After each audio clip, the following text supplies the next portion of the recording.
सरल आवर्त गति कर रहे कण के वेग और स्थिति के मध्य वक्र v इक्वल्स टू कण के वेग और स्थिति के मध्य ग्राफ। तो कौन सी समीकरण काम में आएगी? वेग की स्थिति में फलन जो था ओमेगा अंडर रूट में a square minus x square, दोनों तरफ स्क्वायर। ओमेगा को पहले नीचे लाता हूं फिर दोनों तरफ स्क्वायर कर रहा हूं। v अपॉन ओमेगा का whole square equals to a square minus x square को इधर ले आता हूं, x square plus v square by omega square equals to a square से इस पूरे को भाग दे देता हूं, x square upon a square plus v square upon a omega का होल स्क्वायर इक्वल्स टू 1। और इसको मैं कंपेयर कर रहा हूं एक इक्वेशन से, x square upon a square plus y square upon b square equals to 1। और ये किसकी समीकरण है? ये एक दीर्घ वृत्त की समीकरण है, दीर्घ वृत्त की समीकरण है। देखना ये दोनों समीकरण एक जैसे दिख रही क्या? x का स्क्वायर, v का स्क्वायर, y का स्क्वायर, नीचे भी स्क्वायर है ना। तो यानी कि कण के वेग और स्थिति के मध्य जो ग्राफ बनेगा वो कैसा होगा? दीर्घ वृत्ताकार वक्र होगा, एलिप्टिकल कर्व होगा, राइट। देखो जरा, पहले इधर तो लेता हूं y, इधर लेता हूं x और एक दीर्घ वृत्त बना के दिखाता हूं।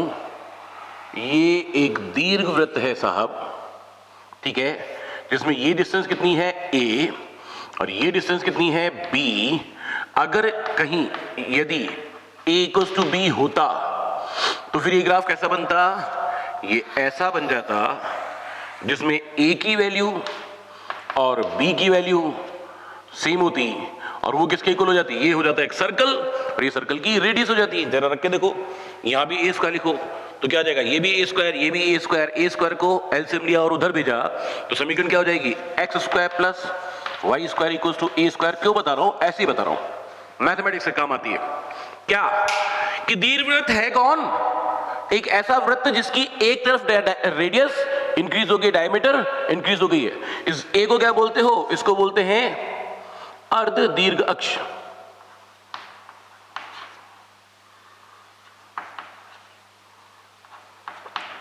ये लघु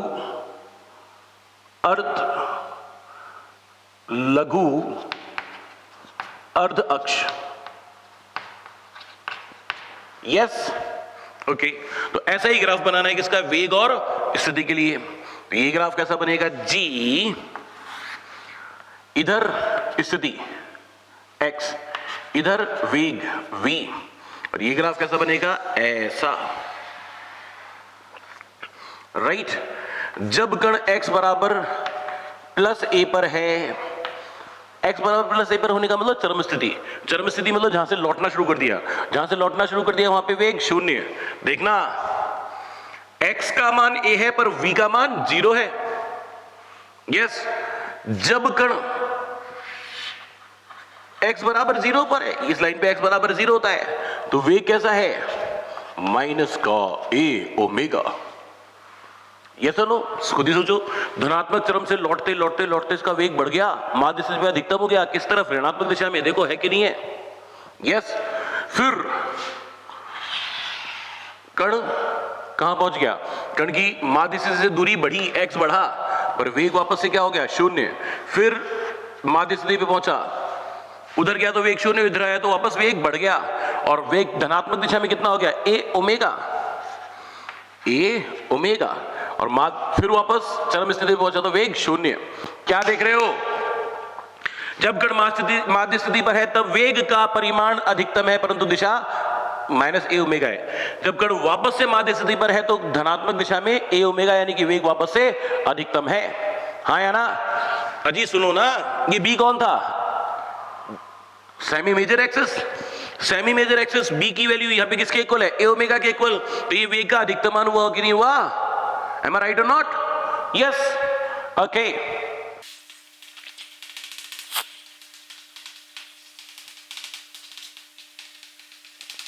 सरल आवर्त गति कर रहे कण की स्थिति और त्वरण के मध्य वक्र खींचना है। क्या था समीकरण? a equals to minus omega square x, इसकी तुलना कर रहा हूं y equals to M X plus C से वाई एक्स पे किसको लूंगा, त्वरण को, एक्स अक्ष पे किसको लूंगा, कण की स्थिति को, और ये कौन है, सरल रेखा, मतलब ग्राफ कैसा होना चाहिए, सिंगल पावर है, सरल रेखा। एम की वैल्यू कितनी आ रही है, माइनस ओमेगा स्क्वायर। एम कौन होता है, सरल रेखा का ढाल, और वो कितना है, माइनस ओमेगा स्क्वायर, यानी कि कैसा है, कुल मिलाकर बात ये कि ढाल कैसा है, नेगेटिव।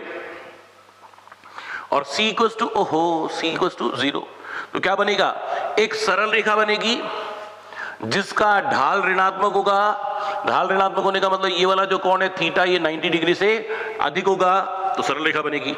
और वो सरल रेखा मूल बिंदु से गुजरेगी। यहां पे आप क्या ले रहे हो, त्वरण, यहां पे क्या ले रहे हो, स्थिति। जब x का मान प्लस a, जब x बराबर प्लस a, तो त्वरण का मान माइनस में a ओमेगा स्क्वायर। जब कण कहां है, ऋणात्मक चरम स्थिति पे, यानी कि x बराबर माइनस a, तो कण का त्वरण प्लस का a ओमेगा स्क्वायर। यही बात हुई थी क्या, अच्छा ये सुनो, यस।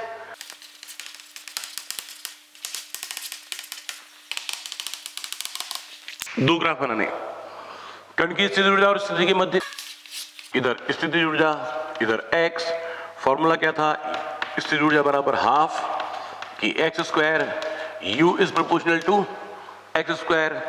x की वैल्यू 0, तो स्थिति ऊर्जा 0। जैसे जैसे x का मान बढ़ेगा वैसे वैसे स्थिति ऊर्जा बढ़ेगी। ग्राफ कैसा बनेगा, परवलयाकार। जब x का मान ऋणात्मक बढ़ेगा तो भी स्थिति ऊर्जा धनात्मक में बढ़ेगी।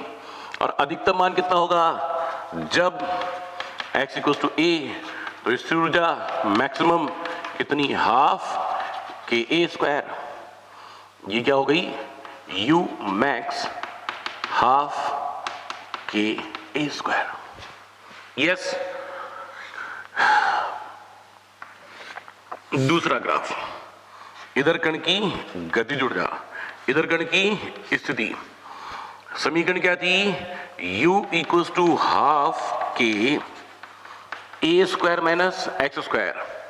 x की वैल्यू, स्थिति जुड़ा नहीं, ये कौन है, गतिज ऊर्जा। x की वैल्यू 0, तो काइनेटिक एनर्जी, ओहो हो, घटने वाली राशि 0, तो काइनेटिक एनर्जी मैक्सिमम कितनी, हाफ के a स्क्वायर। तो जब x इक्वल टू 0, तो kinetic energy maximum half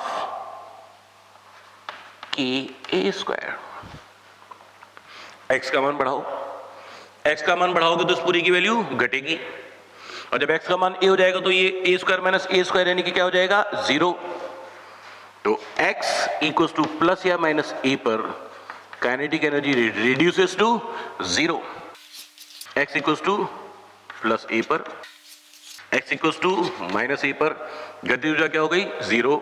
in दोनों को एक ही ग्राफ में बनाना चाहूं तो ये स्थितिज ऊर्जा का ग्राफ, ये गतिज ऊर्जा का ग्राफ, ये u मैक्स या काइनेटिक एनर्जी की मैक्सिमम वैल्यू कितनी, हाफ के a स्क्वायर। ये ग्राफ स्थितिज ऊर्जा के लिए और ये ग्राफ गतिज ऊर्जा के लिए। इधर आप ले रहे हो स्थिति, इधर आपने लिया स्थितिज ऊर्जा व गतिज ऊर्जा। बोलिए बात सही है क्या, राइट। तो हमने यहां पे पढ़े सरल आवर्त गति के सभी प्रकार के वक्र, स्थिति समय वक्र, वेग समय वक्र, त्वरण समय वक्र, गतिज ऊर्जा समय वक्र, स्थिति ऊर्जा समय वक्र, फिर सबका स्थिति के साथ वक्र, वेग का स्थिति के सापेक्ष वक्र, त्वरण का स्थिति के सापेक्ष वक्र, गतिज ऊर्जा का स्थिति के सापेक्ष वक्र, और अंत में स्थिर ऊर्जा का वक्र। ये सुनो, सब कुछ क्लियर है, ओके।